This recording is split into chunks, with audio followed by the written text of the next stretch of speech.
on this rap-ish. I ain't even broke a sweat, homie, this practice.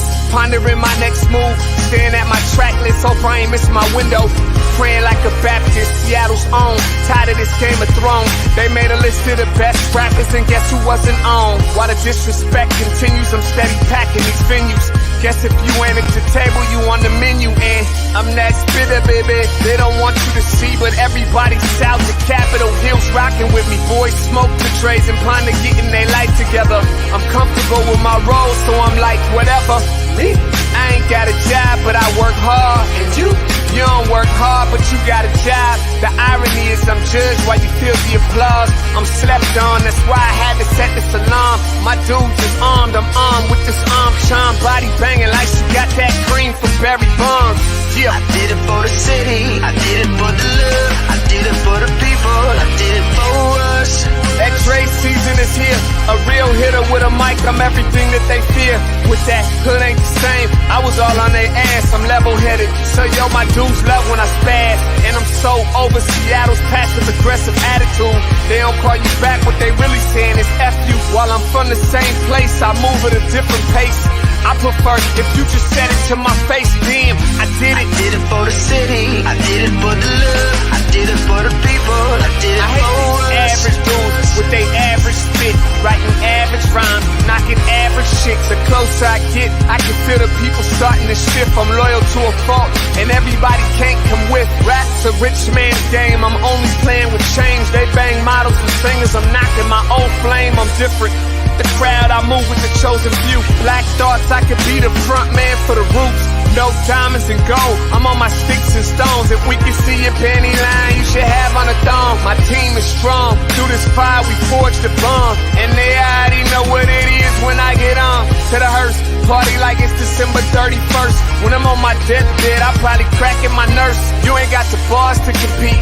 I'm a verbal athlete, deflating these boys so they say that I cheat. Damn, I did it. I did it for the city, I did it for the love, I did it for the people, I did it for us.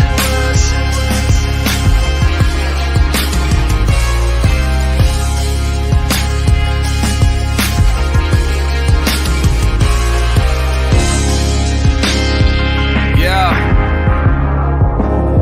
I should probably start by apologizing for the long wait, man. You know, I know I be tripping. But I'm not just a rapper, I'm an artist. And, you know, my creative process is a little bit different than most. Nonetheless, I want to welcome everybody out to the Dre's Experience. I got TCF in the building. My whole camp's here with me. I got the band in here laying this cool-ass vibe. And I'm Seattle's own. Let's get into it. Good morning, everybody. This is Eric Calligraphy, and I want to welcome y'all to Feel Good Friday. As usual, I just want to remind y'all to tag and share the stream. So today we have a wonderful episode for you. As you know, we're going to feel good, but at this very moment, I want to pass it over to my co-host. What's up, y'all? My name is Jake Grabra, and I am the other half of the duo with Eric Calligraphy today. I am so excited, actually, to be able to introduce our first clip to you. We're going to get right into it, actually.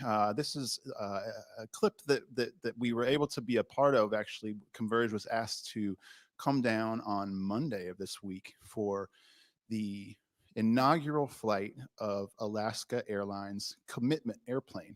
And you're about to see what we were involved with that day. But I'll tell you one thing before we get started with this clip. It is a really powerful piece. And I am so proud to have been able to be a part of this and to be able to witness it. Alaska is doing some really great things as a company. And let's get right into it.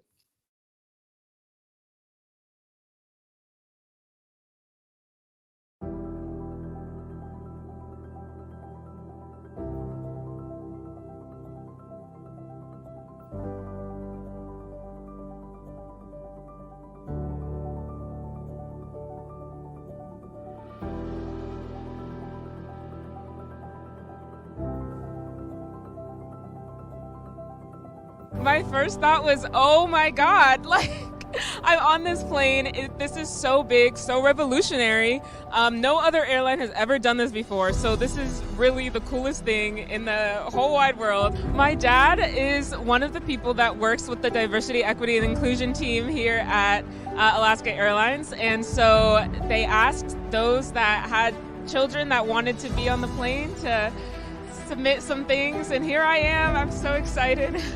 These images, yes, it's us, but it's also every other Black child in America. And that's kind of the point of why the images are kind of vague. It's everybody. I think that if this had not come to fruition, I think that many people wouldn't have known that UNCF and Alaska have had a partnership for so long as well, for 15 years. And yeah, I think this kind of just brings it all out and makes it really obvious. I don't know if anyone saw this, how could you not know at that point? It's right there. I always knew Alaska was a great company, was going to do the right thing, but I never dreamed we'd get to this point. It is absolutely gorgeous. The message it's sending out to our kids and to the world, and what it reflects on Alaska Airlines. I've always been so proud of this company, and they keep finding ways to make me prouder and prouder. When you see this airplane and what it represents, it's absolutely amazing. And so it kind of gives you a little bit of goosebumps about what we're doing for the future generation. And so this is just an airplane that really represents that partnership that we've had with them for quite a long time, and continued partnership going forward as well. I've been with Alaska Airlines since June 17th of 1991, and to work for a company that has this prestigious aircraft that I'm standing in front of today, what an honor. I can proudly say today, I'm very much proud to be an Alaska Airlines flight attendant. We've donated to the UNCF, which is the organization to help prosper young minorities, Black children, in their education so they could strive in their communities and give back to their communities. We're the only airline with such a beautiful aircraft. As always at Alaska Airlines, we're the first to strive to the top. I think they're making a statement across the world. This plane is going to be a big attention getter, as you can see. We knew when we first started off that there was one quote that we were going to do. Ended up being two, so there's one on each side. Originally, it was just working with the Dr. King quote, so I was trying to use some civil rights era inspiration going into it, and that led to the overall style that we sort of finalized on. It's an incredible feeling. I'm not even sure what it means yet, and I don't think I'm going to fully grasp it or understand it until I see it in the sky, and I see it at airports. Seeing a plane that is, one, painted black, but also has black faces painted on it, is something that's crazy. It's striking. It looks totally different than every other plane you see on the tarmac, so I think it's going to be a really unique thing to see. A lot of people ask me the story of this journey, how we got here with this airplane. Well, we unleashed the creativity of our people, our employees, and our wonderful marketing team that's here, and we said, go create something that will always be a symbol of our commitment and what we're all about at Alaska and our values that will be with us for at least 10 years. And this is what they came up with. Isn't it pretty incredible? We want to increase the sense of belonging at Alaska Airlines. We want to increase representation. And we also want to be leaders in the community. We are serious about this commitment, and this aircraft is a representation. This, what I call, is a flying billboard of hope. I actually had tears falling from my eyes just from seeing what we have accomplished, where we're headed. Like I said, we're not there yet, but just seeing the commitment that we've made, the public statement, I mean, it is so moving. I can't tell you how big it is to go from 2D to 3D. Oftentimes people are afraid to do what I call rock the boat. There's one foot in and there's one foot out, but they don't want to put both feet in. They say, we want to do this, we don't know how, or we want to do this, but this is not a but. This is, we want to do this, and we did it, and now we're moving forward, and that is so commendable. Yes. Alaska is now leaders in the industry for doing something like this, and it will spark so much change. It will change the narrative, and we will start to see ourselves reflected so much more. That is what HBCUs do. They create opportunity. They give us a chance to shine. They're a place where young people of color and anybody will go and they'll be nurtured and they'll take their next step into our country. And they're better citizens, they're better neighbors, and they are going to change the trajectory of where we're going. This is why we say a mind is a terrible thing to waste. We have 7 million miles that we can give to kids, and we're going to be having 1 million miles a year for 10 years. This plane for me represents hope, and it represents inspiration.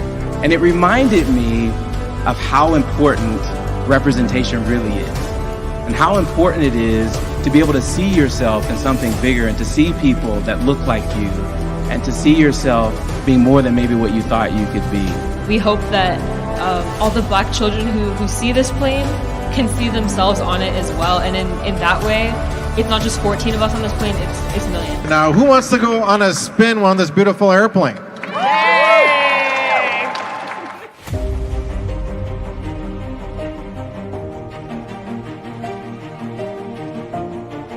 I want to kind of highlight, we have some special guests on board. So first of all, we have Jim Wiley.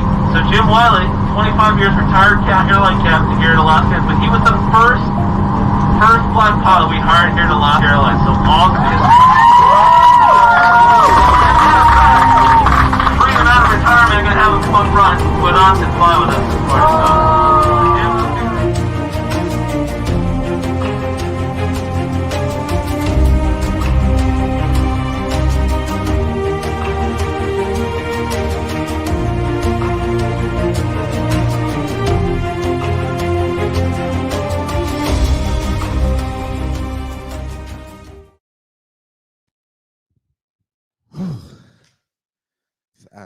Absolutely beautiful segment, Jake. And man,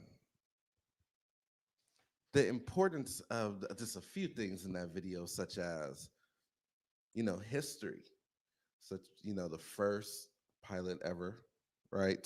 First Black pilot that flew for Alaska, and then the second Black pilot, right? Mm-hmm. I think sometimes we forget that we are still a part of history every day. You know what I'm saying? To see something like that go into the sky, right, is absolutely amazing. And then one last point is the miles that they're given to take kids to colleges. I remember as a youth, I used to watch my aunt when it was time for my cousin to go to college. We had to go through all types of programs, Kappa League, 4-H, anything, just to have a chance to get a ticket to fly to a HBU, to go see Howard or go see Clark, and that's so important to ease that extra weight. Every little bit counts. So, man, I think it's an absolute beautiful thing that Alaska Airlines is doing this, and man, this is a beautiful plane. I can't wait to be looking in the sky and be like, there goes. Yeah, I hope we see it often flying around, man.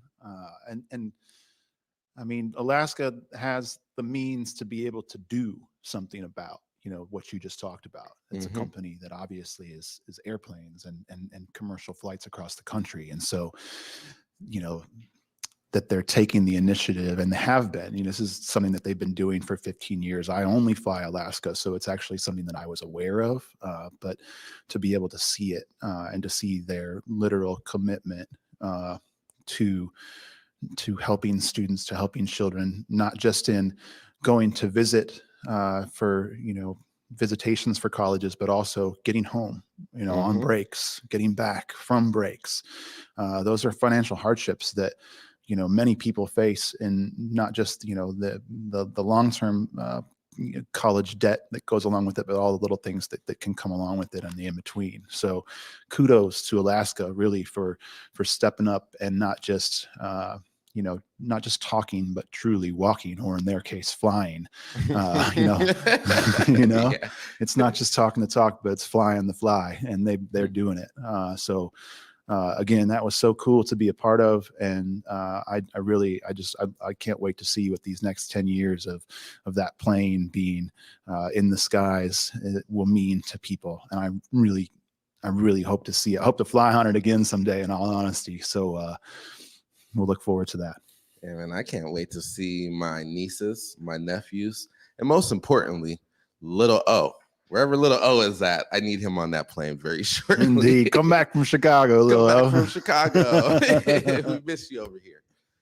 All right, well, let's see. What is next? The Emerald turned 7. Yeah.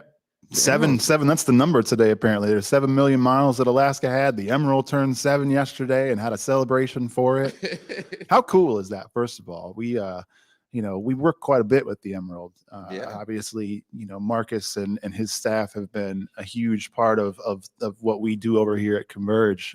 But to see, them shining and that's just so cool. Man, for as long as I can remember the morning show, I remember that Emerald logo right in the corner. Exactly. You know what I'm saying? So I wanted to throw out a bunch of love to Marcus Green, the whole staff over there. You guys are absolutely amazing. Congratulations on being old, 7 years. And let's see. We got a clip? We got a clip. Let's get into it. At South Seattle Emerald is the commitment to ask these hard questions. But most importantly, it gives a voice to the voiceless. And, for a long time, man, we haven't had a voice, a broad voice. And I'm really proud. I'm proud of the Emerald. I'm proud of you. Brother, you make a difference. The Emerald makes a difference. Seattle is a better place because of the South Seattle Emerald. Man, bro, don't have me over here crying on on screen. Seriously, that means so much. Oh, I can't tell you how much that means to hear that from you, knowing your stature and knowing who you are, and knowing your character. For you to say that about me, I love you, brother, and thank you for loving me and loving the Emerald and doing what we do. And this is just the tip of the iceberg, and there's many, many more to come. Many more to come. Many more to come, Marcus. That just makes me happy, to see. I think too often, we live in a world where we're in a competitive world. People are always trying to make a name for themselves. And unfortunately, too often that ends up being where people are fighting against each other just to do that. And it's been so cool to be a part of something here at Converge where that's not the case. We are not in competition with others. We're here to support and we're here to uplift. And the Emerald has their place that they've been staked out for 7 years now, and we are just here to be a part of that and to help continue to tell that story too. And so, how cool, man! Super cool. And those two brothers were sharp last night. Did you see that white jacket Marcus had on? I expect nothing less from Marcus. Let me just say that. I'm always being like, ooh, what's he going to have on today? man, and we need to get that O every day. What is that? Monday when O comes back, he's going to be in a suit. All right. Well, we're putting you on notice right now. Oh, Monday. Suit Monday. So let's see. Gratitude. What are we doing next? Oh yeah, we're on our way to the break. So continue watching. We'll see you in a couple minutes. All right. So it's Feel Good Friday. And I'm on the road. And if you're actually watching this video right here, that means that Jake Gravbrot and Eric Calligraphy haven't burned down the studio yet, which is good news. But on a serious note, on Fridays, Feel Good Fridays, we also like to give gratitude. And I wanted to take a moment and give a whole lot of gratitude to our super director, Alia D'Alessandro. Now, let me tell you, the way that it's supposed to work in a studio like this, with 3 cameras, with graphical overlays, with audio, all kinds of different audios, with live links, there's supposed to be 3 or 4 different people doing different things. Oya does it all, including I forgot about the lighting, sound, some everything else. Oya does so much. And she does it every day. She comes in here to the studio. She operates the camera. She sets the light. She sets the sound. She does the graphical overlay. She pushes all the buttons to make the videos play. She brings people in on the video link and out on the video link. And Oya, Feel Good Friday. I just wanted to take a moment to say that we appreciate you, all the hard work that you do. Because of you, the Morning Update Show continues to get better and better. So thank you, Alia D'Alessandro, for all your hard work here on the Morning Update Show.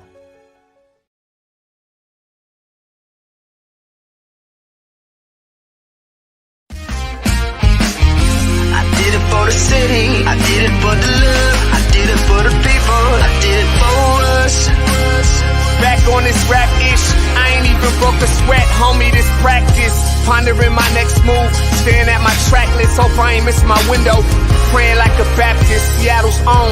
Tired of this Game of Thrones. They made a list of the best rappers, and guess who wasn't on? While the disrespect continues, I'm steady packing these venues.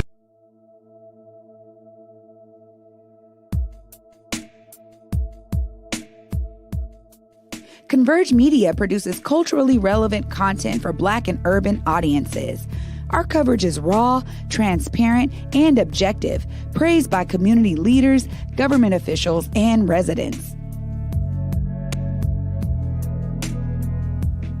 Support Converge Media today via Venmo, Cash App, or PayPal at Converge Media.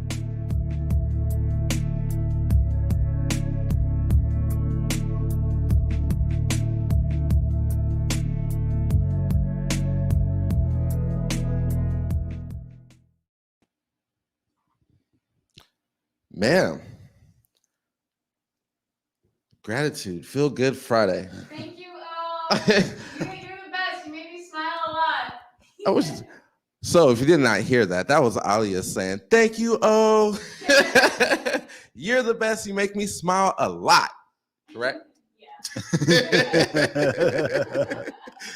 Oh, man. Jake, what are you thankful for on this Friday?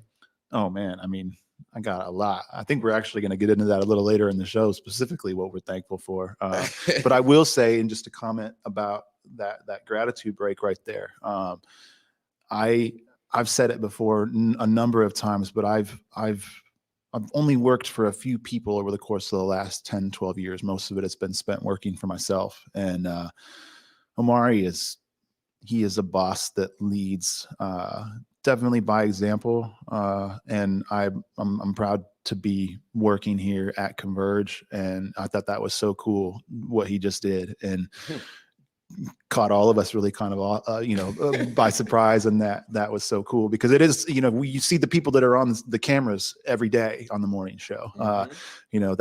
That's a given, but the person that's running things behind the scenes is the one that you don't really ever see. I'm not sure, how often we ever actually get a chance to see Alia on camera, but I see Alia in every single day. And I can totally attest to what Omari just said that, the show does not run. It doesn't run at all if we don't have Alia here doing what she does. So big thanks. We appreciate you so much. And, I don't think that we could do what we do without you. So that being said, let's get into our next clip. This is actually one that we filmed a couple of months back. If you recall, it was like the first of these segments that we did. In Seattle, right? Yeah. So we did a segment of 4 different produced pieces for Vanishing Seattle. And this was the very first one. It's in Skull, out in Ballard. And we'll get right into it.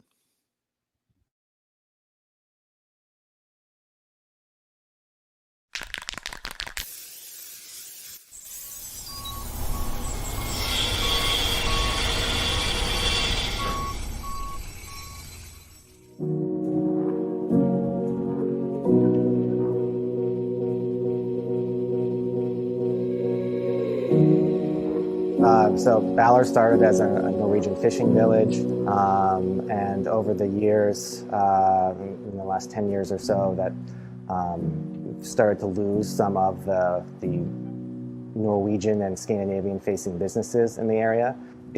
I'm Norwegian and Swedish. I love my heritage. My background was in the beer industry for years, and I wanted to marry those two things together. So I came up with a business plan in 2017 and worked toward finding a space in Ballard. This building has a really, really deep history. It's a 1920s building that started as someone's actually home. And then it migrated into a Swedish Scandinavian restaurant, the Vasa Grill, in the 1950s. It was here for, I believe, over 40 years. And then beyond that became the People's Pub, a German focused pub. And then when we took it over, we did a ton of work to revitalize the original history of the building itself, tore down all the drywall and this beautiful exposed brick behind all of the drywall, some of the original beams, the original windows. We do a spin on traditional Norwegian and Nordic food. We've tried to take that and run with it and make it more open to a larger group of people. A lot of our menu is based on what the Vikings might have had available to them in, let's say, 1000 AD. So we're taking a lot of the flavors from the woods and the sea and bringing that to life. There's a lot of pickled herring, smoked salmon, all things that are prevalent throughout Scandinavia that we are taking here and doing our own kind of Pacific Northwest spin on. The Ballard community was very receptive to this concept overall as a Viking-inspired beer hall that kind of is an homage to the history of the neighborhood. I think that speaks to how proud people are of their Scandinavian heritage, and they wanted a place to be able to continue to celebrate that in a very relaxed communal way in here. And I think we were set up to be able to weather a pandemic like this because we had that really strong customer base. The city has been very helpful with allowing us to use the outdoor space and to take over the parking spots outside. That gives us a free permit to us through October of 2021. And we're hoping that the city is able to work with us and other small businesses throughout the city to make that a more permanent thing. We do all sorts of things to get people to come in, give them a reason to come into the beer hall. A lot of those were focused on Scandinavian and Viking culture and history. We have a Viking historian talking about Vikings in the media.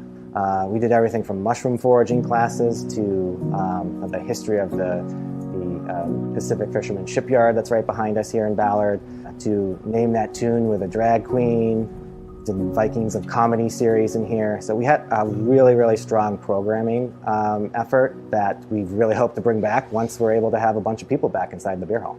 We've made it a point to work with as many Scandinavian businesses in the Puget Sound area, actually really throughout the whole state of Washington. A great example is Scandinavian Specialties here in Ballard. We get all of our fish cakes from them. We have a very strong relationship with the Nordic Museum, National Nordic Museum down the street, partnering from a marketing perspective. We make a lot of content together. I'm actually the vice president of the Sons of Norway Leif Erikson Lodge up the street here. We also work with a winery called Gord. Gord means farm in Norwegian. It's a Norwegian-owned winery on the other side of the Cascades in Washington wine country. Future of the Scandinavian presence or culture here in Ballard. I think the first part centers around the huge Sit in the Mai parade that we have every year. So that's Norwegian Constitution Day. It's on May 17th. There are usually tens of thousands of people who come to see that parade. It's been going on for over 100 years. And unfortunately, in 2020, it was the first year that did not happen in 100 years. So I really want to see a strong comeback of that. And I'd love to see other Scandinavian businesses emerge again. You know, you see it being used in a lot of the new apartment buildings that show up. It's just kind of, they use the name of something Scandinavian, but there really isn't any strong connection to the neighborhood. It's been quite a challenge to navigate the pandemic over the last year. We're constantly evolving and finding new ways to continue to engage our customers. I'm just absolutely amazed by the strength of the community in Ballard as a whole, not just the Scandinavian population, but how all of us have come together and kind of assisted each other throughout the pandemic. Just our customers in general have been incredible and have supported us, and we are here today because of that support. So I'm very grateful and thankful for all of that.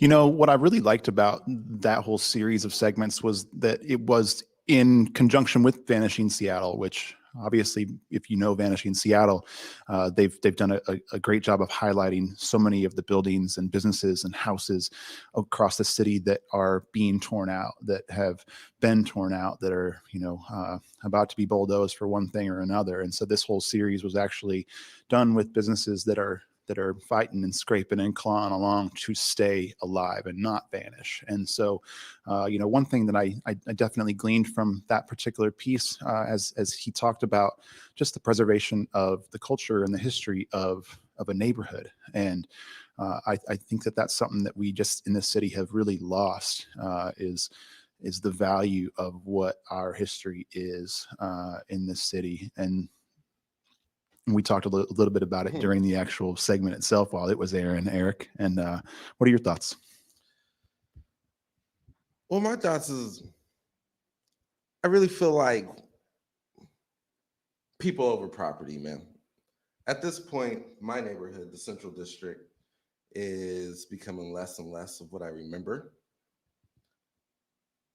But the people are still thriving and strong, you know what I'm saying? And we've lost some, we gained some, but the spirit of the Central District needs to be preserved, you know what I'm saying? And that's what I'm hopeful for, I guess, you know what I'm saying? That's when I see a piece like that. Number one, when I see a piece like that and we get on that conversation, I go, man, the people that I grew up with were amazing, you know what I'm saying? And their stories and their legacies deserve to be preserved too. You know what I'm saying? Like there's so many buildings, and buildings are generally bound to crash or be built upon. But the stories of these people should stay and remain the same, right? Yeah. You know, from William Gross down to, I don't know, the youngest person from the Central District lineage right now. I don't know who had a baby recently, but somebody did. Also, man, Vanished in Seattle. Love them guys. Like Cynthia, Martin. Like the first time I got to meet Cynthia, it was at Africa Town. And if you guys go back, you can find the old footage. But we got to interview her about Vanished in Seattle. And at that moment, it was like an Instagram page and everything was disappearing, COVID, you know. And to be able to, maybe even a year later at this point, create something like that. Yeah. Thanks to you, right? You know what I'm saying? Freaking awesome work, as always. Well, we did it as a team, man. I mean, you were there for all of them except for one, I think, you know. So yeah, we did that as a team. And I think it was a great communal effort for all of that to be put together. So preserve the stories of the people. That's your story, that's mine, that's Cynthia's, that's all you guys out there. Preserve your story. Get a journal. Get a journal. Yes, indeed. All right. Well, we are about to head to another break. And after that, we'll be back with a special piece that I've got created for us. Stay tuned. I did it for the city. I did it for the love. I did it for the people. I did it for us. Back on this rap ish, I ain't even broke a sweat, homie, this practice. Pondering my next move, staring at my track list, hope I ain't miss my window. Praying like a Baptist, Seattle's own. Tired of this Game of Thrones. They made a list of the best rappers, and guess who wasn't on? While the disrespect continues, I'm steady packing these venues.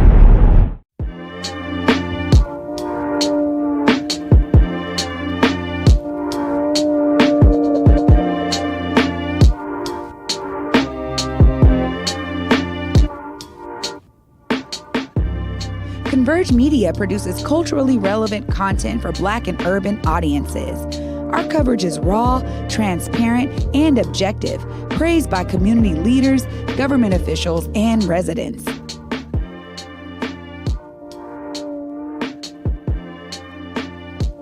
Support Converge Media today via Venmo, Cash App, or PayPal at Converge Media.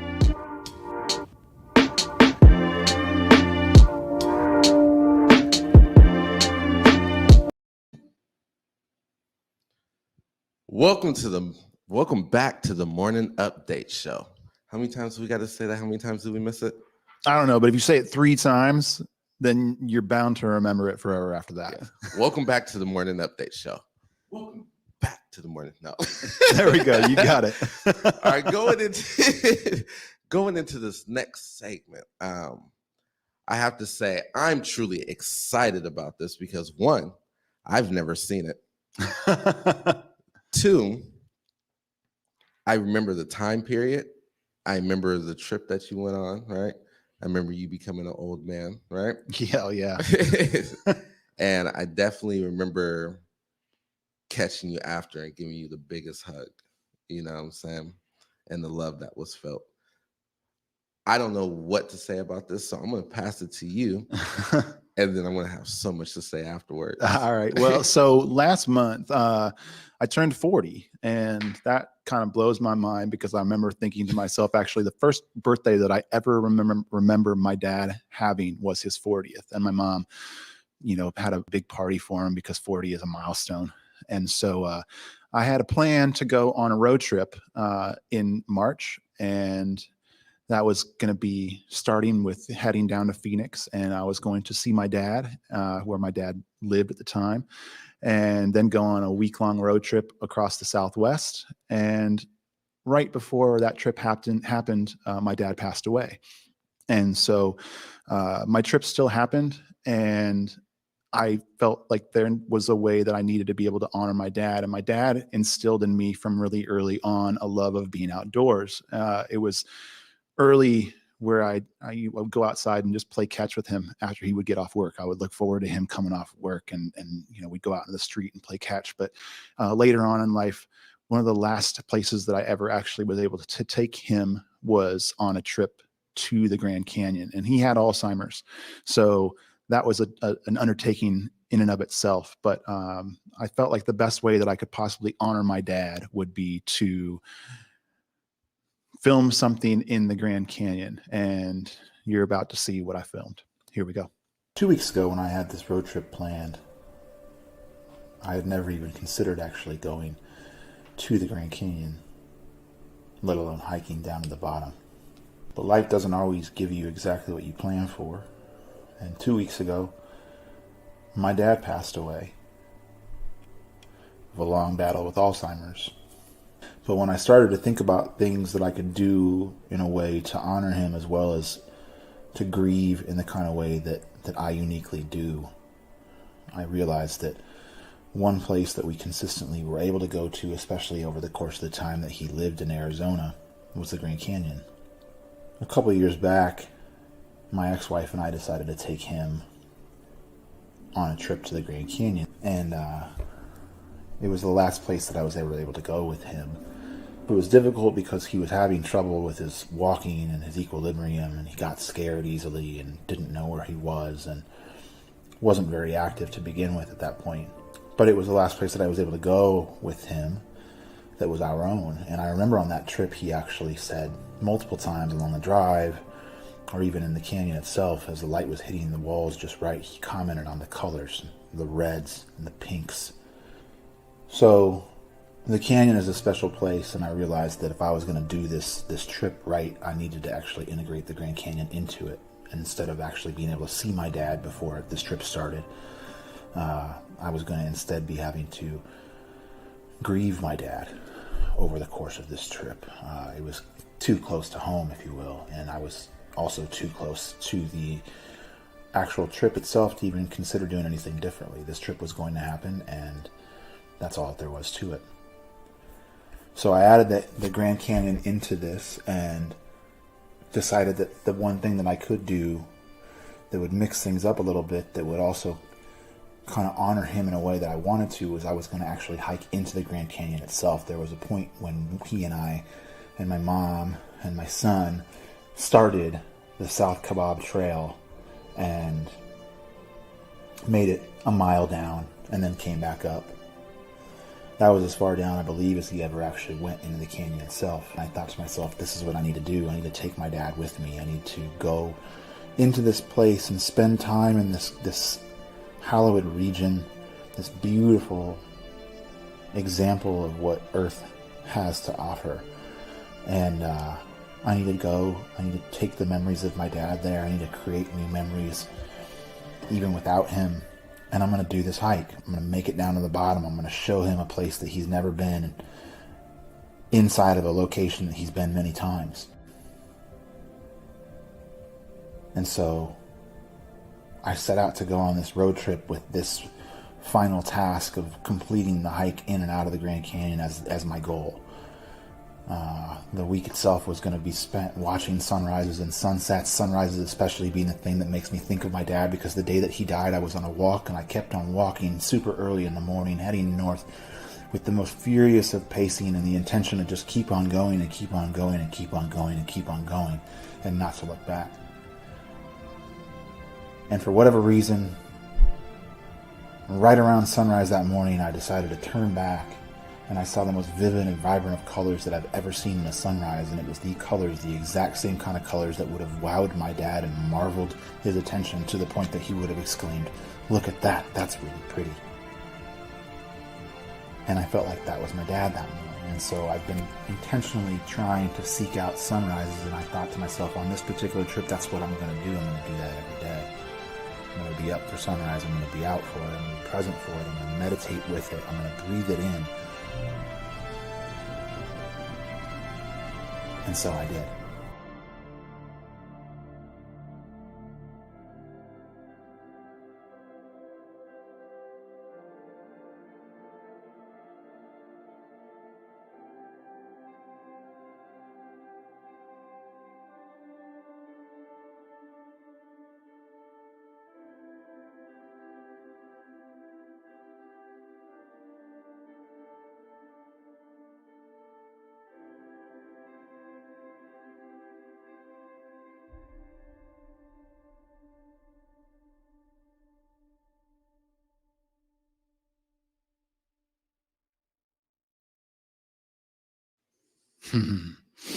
My dad's the guy that wears the band T-shirt to the concert that he's going to.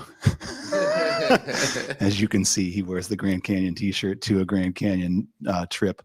Yeah, that was a really special trip. Man, I feel like watching that, not only do I know you a little bit better, right? Somehow I know your dad. Mm-hmm. You know what I'm saying? I also understand, like, I know you are a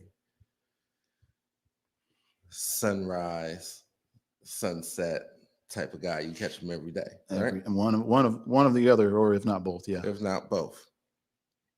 It probably spawns from those trips to the Grand Canyon. You know what I'm saying? Like I said earlier, preserving the story of people, man. Mm-hmm. Felt like you just preserved the story of your father, of you and your father, in such a short amount of time, with such beautiful videography, man, and words, man. Well, I don't know if you wrote that or if you freestyled that, but I freestyled it. Oh, sorry, Miss Walden. Man, absolutely beautiful, brother. Thanks, man. Yeah, I'm definitely about being able to preserve that. I think that I've talked about it before, just in my own conversations. But most people probably don't even know what 2 or 3 generations before them actually did in their own family line, and so having the opportunity to preserve that was really important to me, and also I think to just maybe create something new that I can continue to do over the years. That's a place that was special and is special, and that wasn't the first of those trips. I imagine that at this point now, I'll probably make it a point to go back and do that on a regular basis, just as a, come on, Dad, let's go. Yeah. So. Whew. Where are we going next? We're actually going to move into a merch break coming up. And if you didn't know, Converge Media operates off of a lot of donations from people. And I was going to say, I got a Converge shirt on directly underneath this too. But one way that you can support our continued content and keeping us on the air is by buying merch. So here's a break.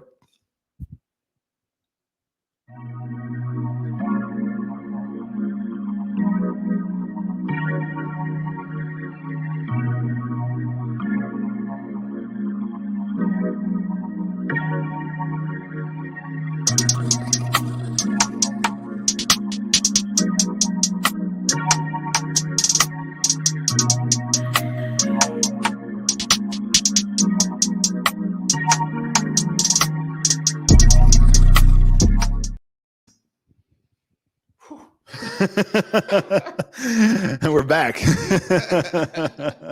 We get to talking in between breaks, and all of a sudden it's like, oh, wait a minute, we're back on air.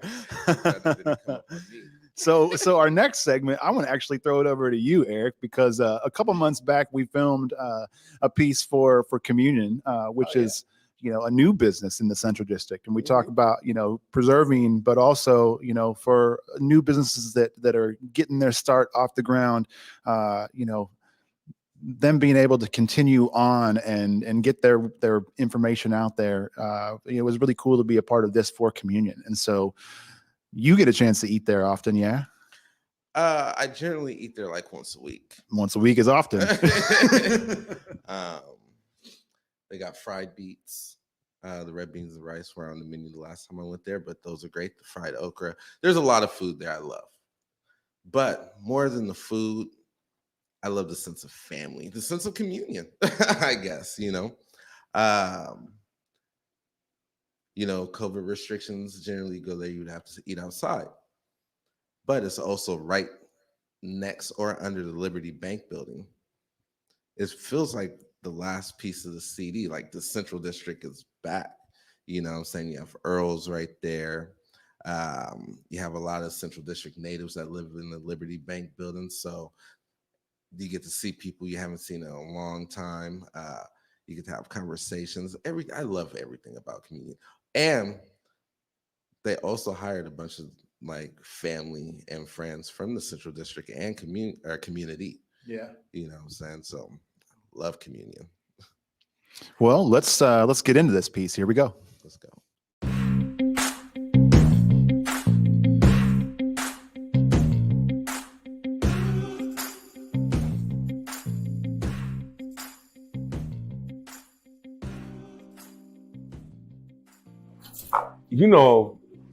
That's a good question. Let me go down the list. Obviously, we talked about the hummus. The hummus is gonna be back. Anybody that knows us know about the hummus. So it'll be back in our market. You'll be able to come pick it up. Even if you're not ordering a full meal, come through, drop by, pick it up. You can walk out. So the hummus is definitely one of our key mark products, I'll say. In terms of like the dinner and menu. But hold up though. Hold up. If you're gonna talk about the hummus, you gotta talk about the hummus sampler. Cause you gotta cause listen, like it's coming up. Like the collard green dip, roasted collard green dip is fire. That's fire. It's fire. It is. No, it is. And then you have it, so it's the black eyed pea hummus, our original flavor. Then you have the roasted collard green dip. Then you have the zoog. And zoog is a Yemenese cilantro hot sauce. Came up on it one time. I was like, oh, that looks good. Let me try that out. Yeah. And then I say after that, I'm gonna roll into the root vegetable cakes, which again, like those are fire. There's a classic from that carried over from TBGC. So it's sweet potatoes, beets, carrots, kind of mixed up with a batch of seasonings and fried. So it's a vegan dish, but it's fire. And it's fire. I'm not gonna say but, because people be hating on vegan food. But it's a vegan dish and it's fire. So it's also served with a cilantro aioli. And then I'm gonna have to choose the po mi. And honestly, I thought you were gonna do so. I'm gonna have to do the po mi, especially this one, because it's like the po mi is a mix between a po' boy and a bun mi. So it's like that idea. So we called it like the whole thing is like if Miss Helen was raised in Saigon. This po mi is my tribute to her in ways. Like I love Southeast Asian food. Like Vietnamese food is really one of my favorites now. I mean, talking about food, it's almost lunchtime. So, indeed. Well, we are almost ready to wrap things up. So we appreciate you guys all being here with us for the morning update show today. But before we let you go, before we go into this weekend ahead, I wanted to throw it over to you, Eric, and maybe have a quick discussion on things that we are thankful for so we can go into the weekend feeling good. What you got for us? All right, so I'm thankful for the birds, the bees, the trees, the wind, the sky, the sun. Every day there's something I wake up and I go, I'm thankful for. And the more I do this, right, the more I'm really thankful for little things. Like it's kind of a joke when I say the birds, the bees, right? But to be honest with you, I'm thankful for the life around me, the life that I live, the life that the people live around me, you know? We only have so much time on this earth. And to spend that time being Colonel Stinkmeaner, right? If you ever watched the Boondocks, you know who that is. The blind guy with the stick, you know. There's not enough time for that, man. It's easier just to be thankful for everything around you at the moment, you know. When you call somebody, to tell them that you love them. I generally get off the phone and say I love you. I never leave a building without telling the people I love them. You know what I'm saying? Even when O calls me at 3, 4 in the morning, and I'm generally up, but you are. But I'm not in the phone mood. I still tell them I love them, right?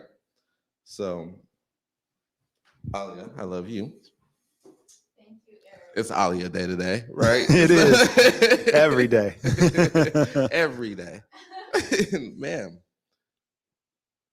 Once again, man, preserving the stories of people, man, the history of people. And that starts by being able to see and understand the person in front of you, right? And appreciate them. I appreciate you. And I love you, brother. You know, it's as you were saying that, exactly what you just said. I love you, brother. And before you said it, you know, I could hear you say that because truly that is what Eric says, and he means it. You know, when he came into the office today, he gave me the biggest, tightest hug. That's Eric. You know, so he's not BSing, that's for sure, for what he's about. I'm thankful. You know, this whole entire episode today was a lot of opportunities that we have been given at Converge to tell the stories of other businesses, and from huge businesses with Alaska down to small, you know, neighborhood businesses like Skull and Communion. And to me, that has been one of the coolest parts of being a part of Converge, because when I first was brought on, you know, we were smack dab in the middle of the protests, and we did that for months, day in, day out, night in, night out, you know, and those were just crazy, crazy times. And to be able to have really kind of seen us transition and pivot into helping to tell the stories of you know, people and businesses that are really out there making a difference has been something that I've just been so thankful for.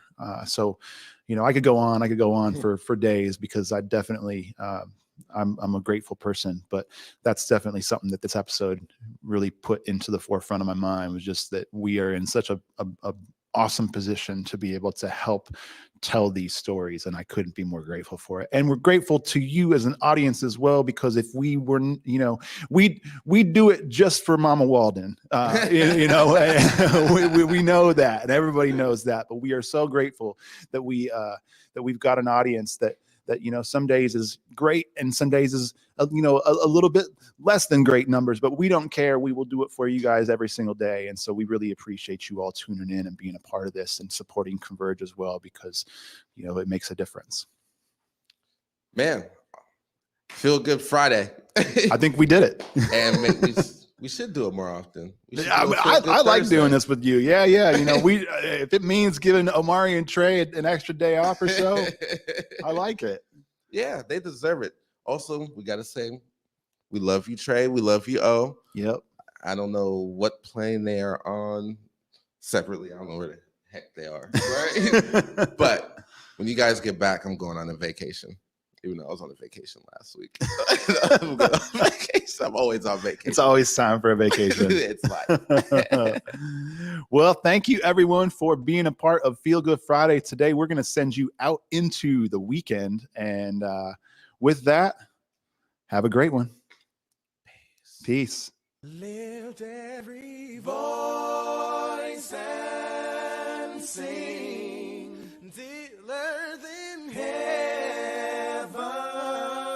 ring with the harmonies of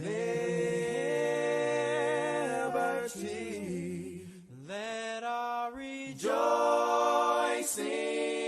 rise as the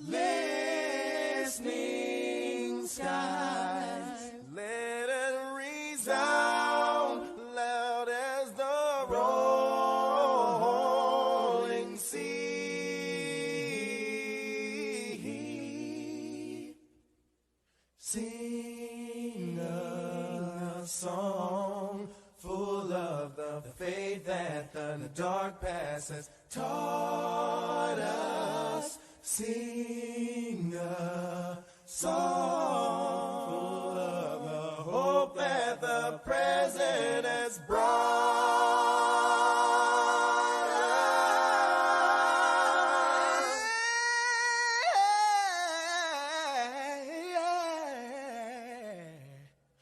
Facing the rising